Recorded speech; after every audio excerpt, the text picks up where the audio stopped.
اعوذ باللہ من الشیطان الرجیم بسم اللہ الرحمن الرحیم۔ نماز فجر کے بعد جو یہ تسبیح پڑھنے کی بات کی جاتی ہے، جو انسان کی تقدیر بدلنے میں، رزق میں برکت دینے، بیماری سے صحت دینے اور حاجات پوری کرنے کے حوالے سے معروف ہیں، وہ تسبیح یہ ہیں۔ جو شخص یہ تسبیح پڑھتا ہے، اللہ تعالیٰ اس کے لیے رزق کے دروازے کھول دیتے ہیں۔ یہ تسبیح انسان کے مالی مسائل کو حل کر دیتی ہے اور اس کی تقدیر میں تبدیلی لاتی ہے۔ یہ تسبیح بیماریوں کے لیے بھی بہت فائدہ مند ہے۔ یہ تسبیح پڑھنے سے اللہ کی رحمت اور شفا کی خاص بارش ہوتی ہے۔ جو بیمار ہوتے ہیں، اس کو اللہ کی طرف سے صحت ملنے کے امکانات بڑھ جاتے ہیں۔ یہ تسبیح حاجات کی تکمیل اور مشکلات کے حل کے لیے بہت ہی میسر ہے۔ جو شخص اپنی ضروریات اور حاجت کے لیے تسبیح پڑھتا ہے، اللہ اسے وہ چیز عطا کرتے ہیں جس کی وہ دعا کرتا ہے۔ اس تسبیح کو پڑھتے وقت دل سے اللہ کی رضا کی امید رکھیں اور اس سے اپنی حاجات اور مشکلات کے حل کے لیے دعائیں کریں۔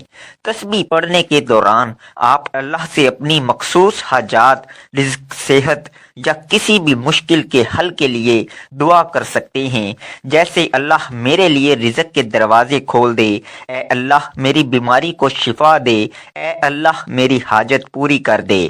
محترم ناظرین، آج میں جو یہ وظیفہ آپ کی خدمت میں لے کر حاضر ہوا ہوں، یہ وظیفہ ہماری ایک بہن نے ہمیں تحفتاً پیش کیا ہے۔ ان کا یہ کہنا تھا کہ یہ جو عمل ہے میں نے صرف 2 دن کیا اور مجھے 50 لاکھ کی ضرورت تھی، اور صرف 2 دن میں نے یہ وظیفہ کیا اور اللہ پاک کے غیبی خزانوں سے پیسوں کا جو انتظام تھا وہ ہو گیا۔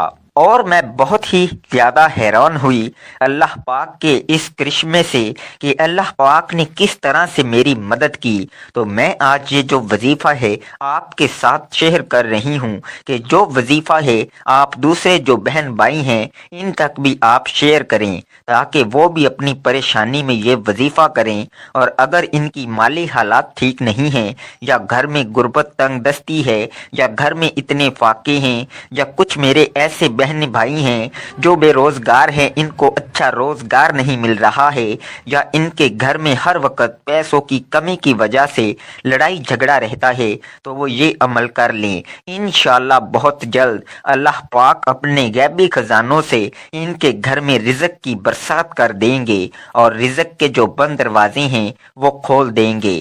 محترم ناظرین، اللہ تعالیٰ نے انسان کو اس دار فانی میں بھیج کر زندگی کے طور طریقے سکھا دیے ہیں، تاکہ وہ اپنی زندگی کو اور ضروریات زندگی کو انتہائی احسن انداز میں پورا کرے۔ انسانی زندگی کے معاملات، صحت، کامیابی، کاروبار اور دیگر میدانوں میں مدد کے لیے اللہ نے اپنے محبوب بندوں میں سے چند بندوں کا انتخاب کیا، جنہیں ہم انبیاء کہتے ہیں۔ ان کے بتائے ہوئے ہر طور طریقے میں نہ صرف برکت ہے بلکہ زندگی کی فلاح اور کامیابی پوشیدہ ہے۔ انسان کسی بھی میدان میں کامیابی حاصل کرنا چاہتا ہے تو اسے سیرت النبی صلی اللہ علیہ وآلہ وسلم پر عمل پیرا ہونا ہوگا۔ اسلامی تعلیمات میں زندگی اور گھر کے سکون کے لیے چند حصول بتائے گئے ہیں۔ گویا کوئی انسان اگر ان پر عمل پیرا ہوتا ہے تو وہ اپنے گھر میں سکون پائے گا۔ ان اصولوں کو ترتیب سے بیان کیا جاتا ہے۔ انسان گھر میں داخل ہو، گھر میں کسی بھی کام کو سر انجام دے تو وہ فوراً بسم اللہ پڑھے۔ اس کام کو کرنے سے قبل اور ہمہ وقت ذکر الہی میں مشغول رہے۔ جدید دور ہے تو اکثر لوگ اپنے وقت کو گزارنے کے لیے فون کا کثرت سے استعمال کرتے ہیں، جس سے نہ صرف وقت ہاتھ سے جا رہا ہے بلکہ نیکی کرنے کے بھی لمحات انسانی ہاتھ سے پھسلتے جا رہے ہیں۔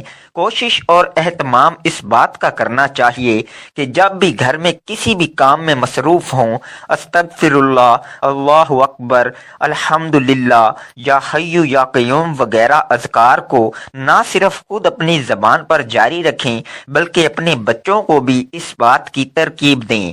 وقت پر فرض نماز ادا کرنا۔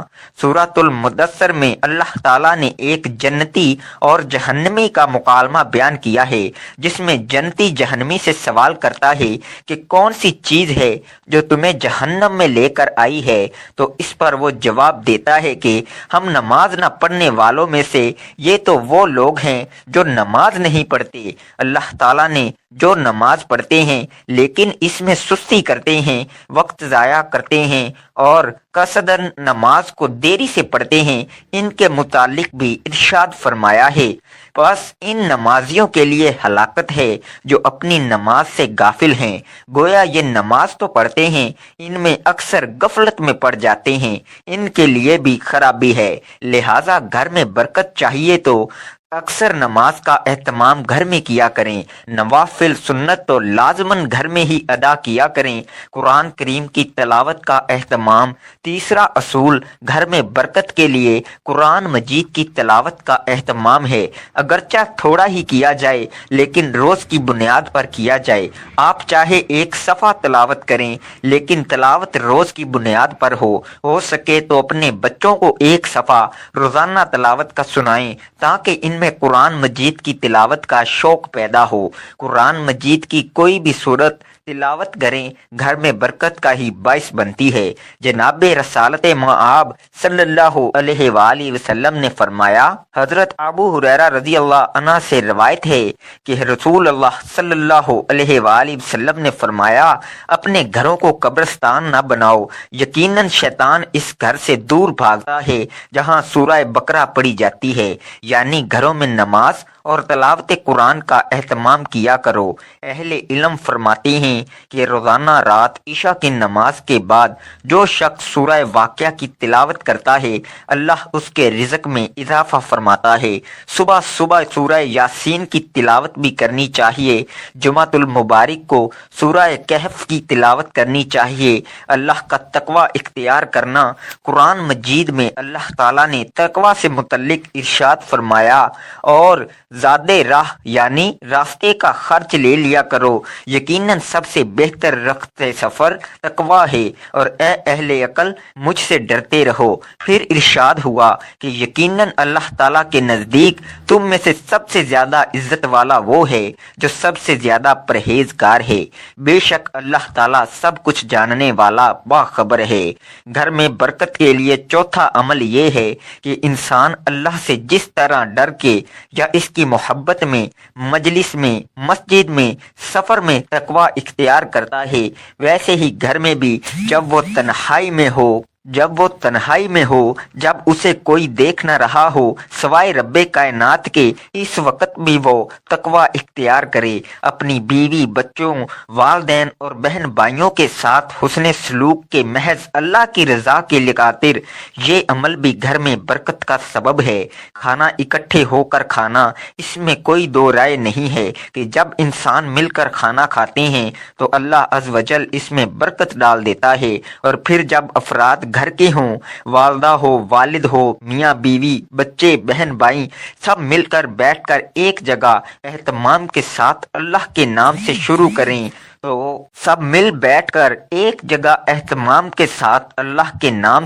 کریں تو برکت کا کیا عالم ہوگا۔ جدید دور میں یہ روایت ختم ہوتی جا رہی ہے۔ اب اگر کوئی اپنے کمرے میں بیٹھا ہے تو وہ وہاں ہی کھانا کھائے گا، اگر کوئی اسٹڈی روم میں ہے تو وہاں پر ہی کھانے کا اہتمام کرے گا۔ والدین الگ بیٹھ کر کھا رہے ہوتے ہیں، ایسا کرنا برکت کو ختم کرنے کے مترادف ہے۔ جناب رسالت مآب صلی اللہ علیہ وآلہ وسلم نے فرمایا، اللہ تعالیٰ کے ہاں سب سے پیارا کھانا وہ ہے جس پر ہاتھوں کی کثرت ہو، یعنی جہاں لوگ زیادہ ہوں۔ آگے آپ نے ارشاد فرمایا، صحابہ نے عرض کیا، یا رسول اللہ صلی اللہ علیہ وآلہ وسلم، ہم کھاتے ہیں مگر سیر نہیں ہوتے۔ تو فرمایا، شاید تم الگ الگ ہو کر کھاتے ہو۔ صحابہ نے جواب دیا، ہاں جی۔ فرمایا، اپنے کھانے پر اکٹھے ہو جاؤ اور اس پر اللہ کا نام لو، اس میں تمہارے لیے برکت ڈالی جائے گی۔ رزق کی تلاش میں صبح جلدی نکلنا۔ اللہ تعالیٰ نے رزق کی تقسیم کے اوقات کار مقرر تو نہیں کیے، لیکن اسلامی تعلیمات سے معلوم ہوتا ہے کہ چند ایسے اوقات کار ہیں جن میں اگر انسان رزق حلال کی تلاش میں نکلے تو اسے نہ صرف رزق ملتا ہے بلکہ اس کے رزق میں اللہ اللہ برکت بھی ڈالتا ہے۔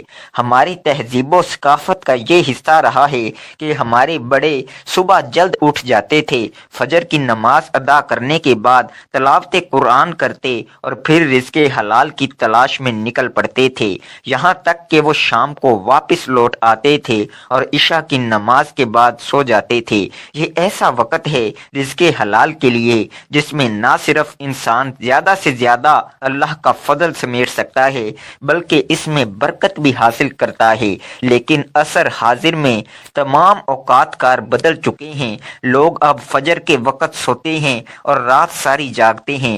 ہم یہ دیکھ سکتے ہیں کہ ان کے گھروں میں 4 سے 5 افراد کمانے والے ہیں لیکن پھر بھی برکت نہیں، جبکہ ہمارے اجداد میں محض ایک شخص کمانے والا ہوتا تھا اور پورے گھر کو ایک ہی فرد کافی رہتا تھا۔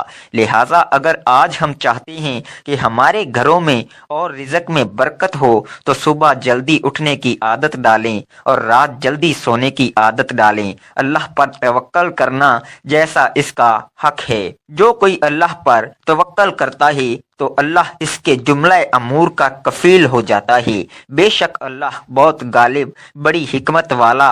انسان کا کام محض کوشش کرنا ہے، نتائج اس کے ہیں، ہاتھ میں نہیں ہیں۔ وہ دن رات کوشش کرے اور اللہ پر توکل کرے۔ اگر انسان کے ہاتھ میں سب کچھ دے دیا جائے تو عین ممکن ہے یہ دنیا ایک ہی دن میں ختم ہو جائے۔ گھر ہو، نوکری ہو، کاروبار ہو، غرض کسی بھی میدان میں انسان کو اللہ پر توکل کرنا چاہیے۔ اپنے بچوں کی اور بچیوں کی تربیت اچھے سے کرے اور پھر اللہ پر بھروسہ کرے، ایک دن ضرور اللہ اس کے بچوں کو اعلیٰ مقام پر فائز کرے گا۔ خرید و فروخت میں ایمانداری کا ثبوت دینا گھروں سے برکت کا اٹھ جانے کا ایک بہت بڑا سبب یہ بھی ہے کہ ہمارے گھر کے سربراہان جب کمانے کی غرض سے باہر جاتے ہیں تو خرید و فروخت میں جھوٹ کا سہارا لیتے ہیں، اپنے ناقص مال کو بیچنے کی غرض کے شاید یہ اچھے داموں فروخت ہو جائے وہ نقص کو چھپا لیتے ہیں۔ صحیح مسلم میں حدیث مبارکہ ہے، پیارے آقا صلی اللہ علیہ وآلہ وسلم نے فرمایا، جس نے ہم سے دھوکہ کیا وہ ہم میں سے نہیں ہے، بلکہ جو شخص جھوٹ بول کر اپنا مال فروخت کرتا ہے اللہ اس کے رزق میں سے برکت بھی اٹھا لیتا ہے اور اس حرام کے نوالے کی نحوست سے اس کی دعا بھی قبول نہیں ہوتی اور عرصہ دراز تک اس کی عبادت بھی رد کر دی جاتی ہے۔ جو اپنے بچوں کو حرام کا نوالا کھلاتا ہے اولاد کبھی بھی اس کی فرما بردار نہیں بنتی۔ مالی صدقہ کرنا، امام راغب اصفہانی لکھتے ہیں، صدقہ وہ مال ہے جس کا ادا کرنا واجب نہ ہو بلکہ خیرات دینے والا اس سے قرب الہی کا قصد کرے۔ اللہ کی راہ میں مال خرچ کرنے کی اہمیت کے حوالے سے اللہ تعالیٰ نے ارشاد فرمایا، اور جو لوگ اپنے مال اللہ کی رضا حاصل کرنے اور اپنے آپ کو ایمان و طاعت پر مضبوط کرنے کے لیے خرچ کرتے ہیں ان کی مثال ایک ایسے باغ کی سی ہے جو اونچی سطح پر ہو، اس پر زوردار بارش ہو تو وہ 2 گنا پھل لائے، اور اگر اسے زوردار بارش نہ ملے تو اسے شبنم یا ہلکی سی فوار بھی کافی ہو، اور اللہ تمہارے اعمال کو خوب دیکھنے والا ہے۔ صدقہ نہ صرف بلاؤں کو ٹالتا ہے بلکہ انسان کے چھوٹے موٹے گناہوں کو بھی کھا جاتا ہے اور اللہ کے غضب کو بھی ٹھنڈا کرتا ہے۔ حضرت انس بن مالک رضی اللہ عنہ روایت کرتے ہیں کہ حضور نبی اکرم صلی اللہ علیہ وآلہ وسلم نے فرمایا، بے شک صدقہ اللہ تعالیٰ کے غصہ کو ٹھنڈا کرتا ہے اور بری موت سے بچاتا ہے۔ جب انسان صدقہ کرتا ہے تو اس کے گھر سے بلائیں رفع ہو جاتی ہیں اور برکت آ جاتی ہے۔ لہٰذا ہر فرد اپنے گھر میں چاہے وہ کچھ ہی رقم کیوں نہ ہو صدقہ ضرور کرے۔ صلہ رحمی یعنی رشتہ داروں کی خیالداری گھروں سے برکت کے اٹھ جانے کی ایک وجہ رشتہ داروں سے لا تعلقی اور دوری بھی ہے۔ ہمارے ہاں اب لوگ اس طرح اپنے رشتہ داروں کو گھروں میں مدعو نہیں کرتے جس طرح قدیم ادوار میں ہوتا آیا ہے۔ جدید دور میں ہر شخص اپنی ایک الگ حیثیت چاہتا ہے اور رشتہ داروں کے ساتھ رہنے سے گریز کرتا ہے، جبکہ رسالت مآب صلی اللہ علیہ وآلہ وسلم نے فرمایا، میدان محشر میں رحم جو رشتہ داری کی بنیاد ہے عرش خداوندی پکڑ کر یہ کہے گا کہ جس نے مجھے دنیا میں جوڑے جوڑے رکھا آج اللہ تعالیٰ بھی اسے جوڑے گا، یعنی اس کے ساتھ انعام و کرم کا معاملہ ہوگا، اور جس نے مجھے دنیا میں کاٹا آج اللہ تعالیٰ بھی اسے کاٹ کر رکھ دے گا، یعنی اس کو عذاب ہوگا۔ ایک اور مقام پر ارشاد فرمایا، ترجمہ، حضرت انس رضی اللہ عنہ فرماتے ہیں کہ رسول کریم صلی اللہ علیہ وآلہ وسلم نے فرمایا، جو شخص چاہتا ہے کہ اس کے رزق میں وسط و فراخی اور اس کی اجل میں تاخیر کی جائے، یعنی اس کی عمر دراز ہو، تو اس کو چاہیے کہ وہ رشتہ داروں کے ساتھ حسن سلوک اور احسان کرے، اللہ کی بہت زیادہ شکر گزاری اور تعریف کرنا، ہر وقت اللہ کا شکر ادا کرنا۔ شکر محض زبان سے ہی نہیں ادا کیا جا سکتا، بلکہ اپنے افعال سے بھی شکر ادا کرنا چاہیے، نماز کے ذریعے، صدقہ و خیرات کے ذریعے، اور اسی طرح والدین کے ساتھ حسن سلوک۔ یہ تمام چیزیں اللہ کے شکر میں آتی ہیں، اور ایسا بھی نہیں ہے کہ یہ عادت ہر ایک میں موجود ہو، بلکہ یہ اللہ کی نعمت ہے، وہ جسے چاہے عطا فرما دے۔ جناب رسالت مآب صلی اللہ علیہ وآلہ وسلم نے فرمایا کہ خوش نصیب ہے وہ شخص جسے ذکر کرنے والی زبان اور شکر کرنے والا دل دیا گیا ہے۔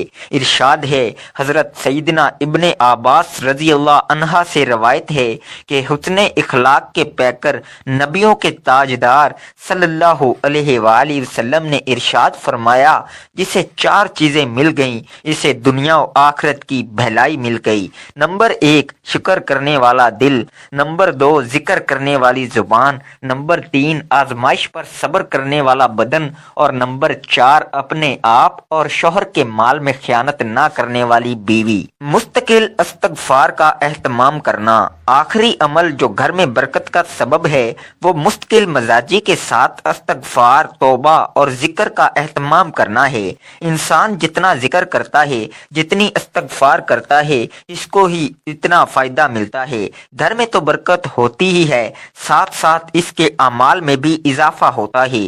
جو انسان ایسے عمل میں مستقل مزاجی اختیار کرتا ہے تو اسے دیکھ کر اس کے گھر والے بھی اس خوبصورت عمل میں شامل ہو جاتے ہیں، اور اللہ اپنی نعمتوں کے انبار لگا دیتا ہے۔ دعا ہے اللہ تعالی ہم سب کو ان اصولوں پر چلنے کی توفیق عطا فرمائے، آمین۔ ناظرین، آج میں جو وظیفہ آپ کے ساتھ شیئر کر رہا ہوں یہ ہماری بہن کا بتایا ہوا وظیفہ جنہوں نے ہمارے ساتھ شیئر کیا۔ یہ نماز فجر کے بعد اللہ تعالیٰ کے بابرکت نام اور قرآن مجید کی ایک چھوٹی سی آیت کا وظیفہ ہے۔ یہ مجرب عمل جس میری بہن نے اور بھائی نے کیا ہے، انہوں نے 100% گارنٹی کے ساتھ کامیابی حاصل کی ہے۔ تو اس عمل کو آپ اللہ پاک کی ذات پر کامل یقین رکھ کر لیجئے، انشاءاللہ آپ اس عمل سے بہت ہی زیادہ فیض یاب ہوں گے۔ ناظرین، اس وظیفے کو شروع کرنے سے پہلے، اس ویڈیو کو آگے بڑھانے سے پہلے میں آپ سے گزارش کروں گا کہ آپ میرے ساتھ مل کر ایک مرتبہ درود ابراہیمی کو پڑھ لیجئے، تاکہ جو میں آج آپ کو یہ عمل بتانے لگا ہوں اس کو پڑھنے سے اللہ پاک اپنے پیارے حبیب حضور پاک صلی اللہ علیہ وآلہ وسلم کے صدقہ ہمیں اس میں 100% کامیابی عطا کرے۔ اللہم صلی علی محمد وعلی آل محمد کما صلیت علی ابراہیم وعلی آل ابراہیم انک حمید مجید۔ اللہم بارک علی محمد وعلی آل محمد کما بارکت علی ابراہیم وعلی آل ابراہیم انک حمید مجید۔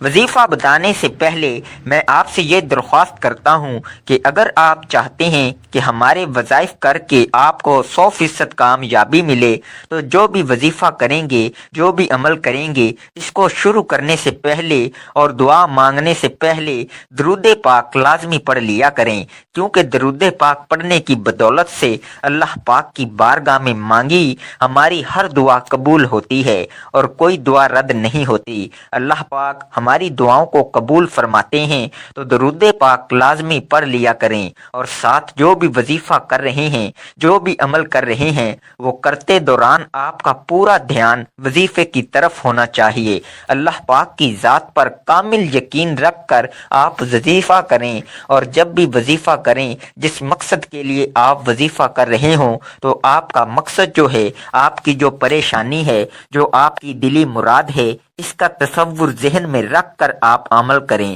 انشاءاللہ پھر آپ جب یہ عمل کریں گے، آپ کو وہ عمل کر کے 100% کامیابی ملے گی۔ اور ساتھ 5 وقت کی جو نماز ہے، اس کو پابندی کے ساتھ پڑھیں۔ ناظرین، اب وظیفے کی طرف چلتے ہیں۔ جو وظیفہ ہے وہ میں آپ کو بتا دیتا ہوں۔ آپ نے وظیفہ کیا کرنا ہے؟ جو وظیفہ ہمیں ہماری بہن نے بتایا کہ آپ نے یہ عمل روزانہ فجر کی نماز پڑھنے کے بعد جائے نماز پر ہی بیٹھ کر قبلہ کی طرف منہ کر کے آپ کی جو پریشانی ہے، جو آپ کا مسئلہ ہے، اس کا تصور ذہن میں رکھ کر آپ نے سب سے پہلے درود پاک پڑھنا ہے۔ درود پاک پڑھنے کے بعد آپ نے اللہ تعالیٰ کا بابرکت نام یا باسطو یا فتاحو یا باسطو یا فتاحو یا باسطو یا فتاحو 313 مرتبہ پڑھنا ہے۔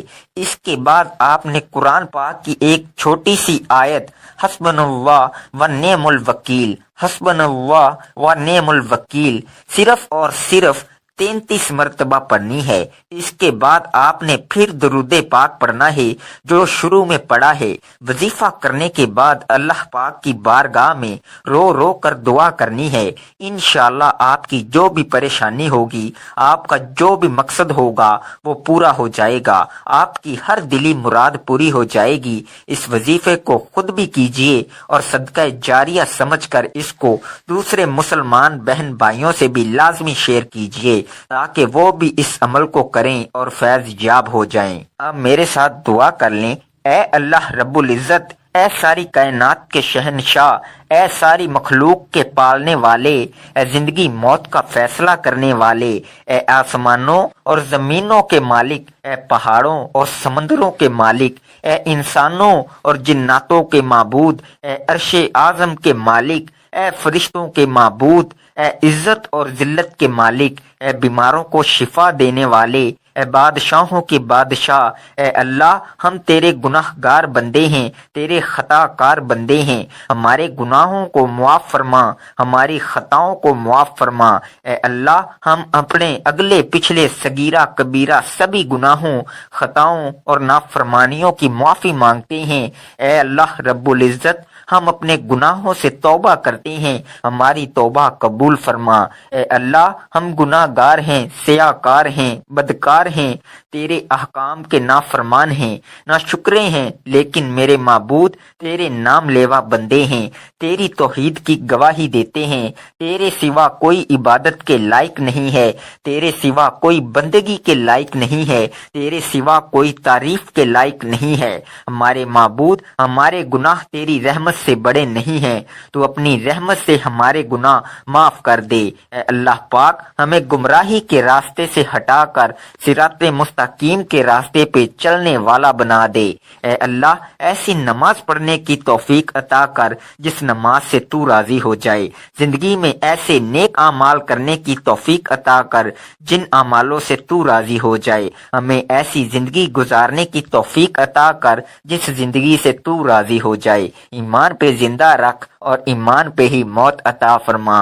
اے اللہ ہمیں تیرے احکام کی فرما برداری کرنے والا بنا اور تیرے پیارے حبیب جناب محمد رسول صلی اللہ علیہ وآلہ وسلم کے نیک اور پاکیزہ آداب کو اپنانے والا بنا دے۔ اے اللہ ہماری پریشانیوں کو دور کر دے۔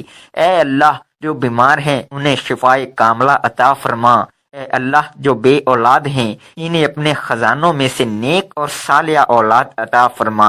اے اللہ جن کے جو کام رکے ہوئے ہیں وہ پورے کر دے۔ اے اللہ بچھڑے ہوں کو ملا دے۔ اے اللہ شادی شدہ جوڑوں میں محبت اور خلوص پیدا کر دے اور ان کی زندگیوں میں برکت ڈال دے۔ اے اللہ تمام لڑکے اور لڑکیوں کے نصیب اچھے کر دے۔ اے اللہ، جو قرض کے بوجھ تلے دبے ہوئے ہیں ان کا قرض جلد سے جلد ادا کروا دے۔ اے رب العزت، شیطان سے ہماری حفاظت فرما۔ اے اللہ، حلال رزق کمانے کی توفیق عطا فرما۔ دوستو، اپنے رزق میں برکت، وسعت اور کشادگی کے لیے اللہ تعالیٰ کے 99 ناموں میں سے ایک نام ضرور لکھیں۔ جزاک اللہ۔ اپنا خیال رکھیے گا اور دعاؤں میں یاد رکھیے گا۔ شکریہ۔